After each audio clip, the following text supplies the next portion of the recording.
Okay, hi, Assalamualaikum and every good afternoon to my lovely lecturer, Pamadiha. So before I start present, I would like to introduce for our group member project. First of all, me, Normofika binti Fikrazi. My name is Nur Shoda binti Muhammad Zin. My name is Yuzaimi Benjefri Zulkifli.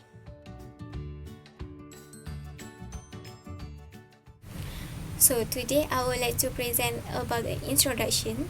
So deep soil mixing stabilization technology is focused on the end applications and mixing of additive, which is stabilizing agents, into the soil as powder and as the suspensions using special equipment. So for the objective is to improve soil volume consistency, strength, permeability and durability. Second, to develop better strength than the initial ones by reducing the initial volume of the void. Third, replacing the fluid in the soil with stabilizing agents used to bring the particles and aggregates closer together. Next, increasing the number of contact points, and last, preventing swelling at the same time. Okay, next, I would like to present for literature review. First, I would like to share about the history of soil mixing. So, the basic idea of soil mixing was laid in United States more than 50 years ago. Over the last 5 decades, the main basic soil mixing have been developed and used in Japan and Sweden. Okay, next, in 1954, MIP filling technique was developed by Instruction Prepaid CO in United States. In 1960, Japan and Sweden was developed deep soil mixing research programs that include laboratory and site testing. Okay, for the next year, in 1970, several technologies were developed and used for projects mostly in Japan and Sweden, such as soil mixing walls, deep lime mixing, and cement deep mixing. In the late 1980s, the deep soil mixing and shallow soil mixing were purchased to light. During the 2000s, further advancements of the above-mentioned technologies took place and introduced by Solintage Bechi to open the way for the new application. Okay, next for the experiment program. First, the mixing process consisted of the first stage dry mixing of the powder compounds such as kaolin clay, cement and sand. Second, adding the dry mixture to the corresponding quantity of water, followed by 10 minutes of mixing all the ingredients in the mortar mixer. Okay, third, the mixture was then poured into the cylindrical carton mold, having a diameter of 4 and 5 cm and a height of 10 cm, and rubber prism shape mold with a constant temperature of 90 derajat Celsius. Next, the mold was removed after 7 days. Okay, the hardened sample were wrapped in wet cloth and stored in closed plastic bag again until the desired healing age, around 7 or 28 days. So, for the test is carried out on the soil mixed sample, such as determination of the density, porosity, unconfined compressive strength, flexion strength and modulus.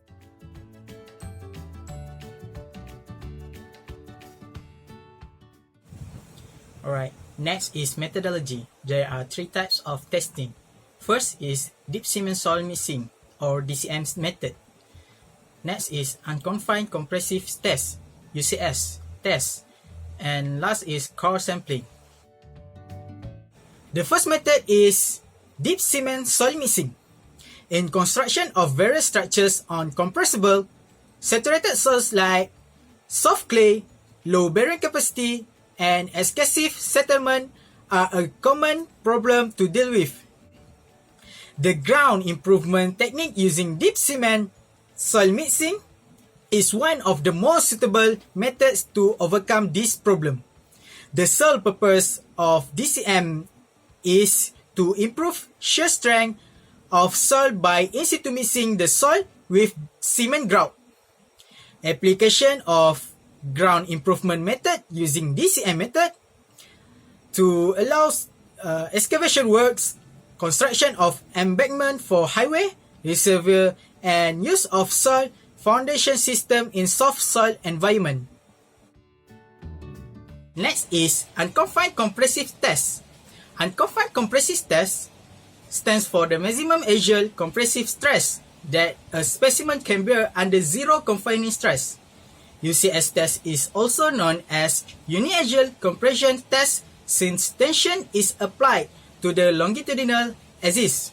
UCS test is a widely used parameter in geotechnical design but may not represent the strength for the in situ strength. Samples are retrieved by drill cores and are selected cautiously in order to be representative of the original rock formation. The minimum diameter of a specimen must be at least 47 millimeters and 10 times larger than the size of the largest mineral grain. And the last method is core sampling. The technique of this method is used in the discovery and prospecting of the underground or undersea. A core sample is roughly cylindrical piece of subsurface material removed by a special drill for examination, and the sample will be brought to the surface. Such a sample is needed to determine the porosity and permeability of underground rock. Drilling is often the most notably related method for this method.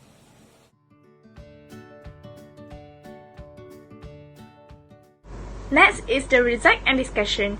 The first result can be obtained is about their own density.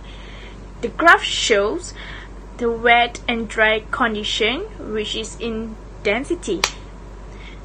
The left graph and the right graph has a little bit slightly trend of exponential curve, which is make a difference when the dosage of cement increase. For the dynamic EM modulus, the same pattern as unconfined compressive index can be calculated at 28 days of curing age, which is that can be observed with the exception of sample. The graph shows the values that decrease with the percentage of kaolin clay that's having a maximum of 10% of kaolin clay. The variations between the dynamic EM modulus for the two cement quantities study generally less than 2 GPa and most likely less than 1.5 GPa. Last but not least is the flexion strength. The flexion strength curve was determined for a sample with 10% of kaolin clay for 150 kg cement dosage, and also with a sample of 25% kaolin clay for 200 kg cement dosage.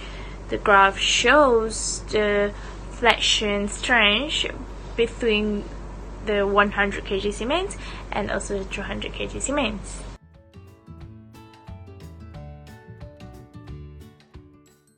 For the conclusion is, this experimental program consists in unconfined strength test, flexion strength test, and wave velocity measurement. In addition, on the hardened material, the density, porosity, and permeability and their influence over the final material behavior were studied.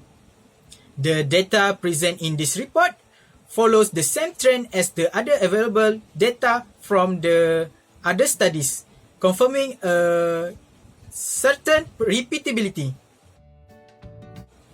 The density in all the states decrease when increasing the kaolin clay quantity. It can be observed in diminution in the difference between the density in fresh state and the density in hard state. as well as a growth in difference between the apparent density in wet state and the other is in the dry state when increasing the kaolin clay dosage. That's all from us. Thank you.